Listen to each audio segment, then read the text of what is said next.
दोस्तों, आप सब ने कभी न कभी अपनी ज़िंदगी में अलेक्जेंडर द ग्रेट का नाम सुना ही होगा और इनके बारे में जानते भी होंगे। आइए आज अलेक्जेंडर के ज़िंदगी के बारे में जानते हैं।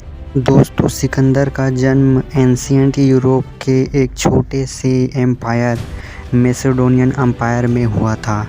सिकंदर के पिता का नाम फिलिप्स द्वितीय था और उनकी माँ का नाम ओलिम्पियाज था।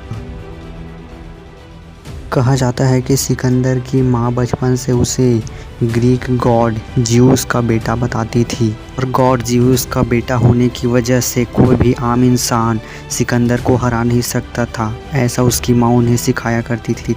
माना जाता है कि सिकंदर बचपन से ही बड़े साहसी और वीर किस्म के बच्चे थे।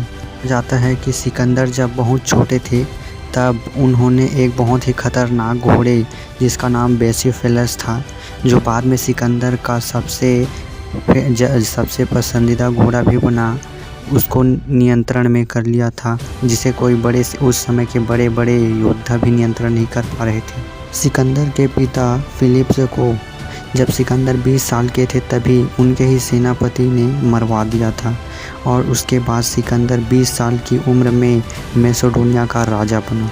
सिकंदर पूरी दुनिया जीतना चाहता था और इसके लिए वह राजा बनते ही उस सफ़र पर निकल पड़ा। उसने उस समय के अपने आसपास के सभी छोटे बड़े राज्यों को जीतकर मैसेडोनियन एम्पायर को थोड़ा शक्तिशाली बनाया।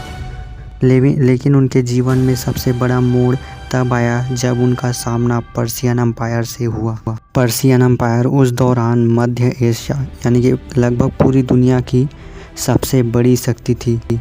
माना जाता है कि पर्शियन एम्पायर मैसेडोनियन एम्पायर से लगभग 40 गुना विशाल था, लेकिन सिकंदर ने अपनी मजबूत रणनीति और अपने युद्ध कौशल में महारत के बदौलत पर्शियन एम्पायर जैसे विशाल साम्राज्य को हरा दिया और मैसेडोनियन एम्पायर को उस समय का सबसे शक्तिशाली साम्राज्य बना दिया।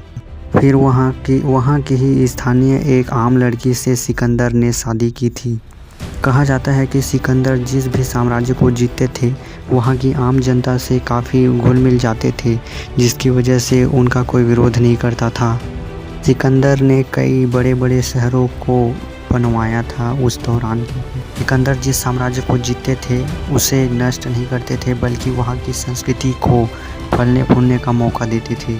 इसके बाद सिकंदर भारत को जीतने के लिए भारत की सीमा पर पहुँचे, जहाँ झेलम नदी के किनारे सिकंदर का सामना उस समय पंजाब साम्राज्य के राजा सम्राट पोरस से हुआ, जो उस समय पौरव साम्राज्य के राजा थे। झेलम नदी के किनारे हुए इस युद्ध में सिकंदर की सेना को अब तक का सबसे ज़्यादा नुकसान हुआ था। इस लड़ाई में सिकंदर का प्यारा घोड़ा भी मारा गया।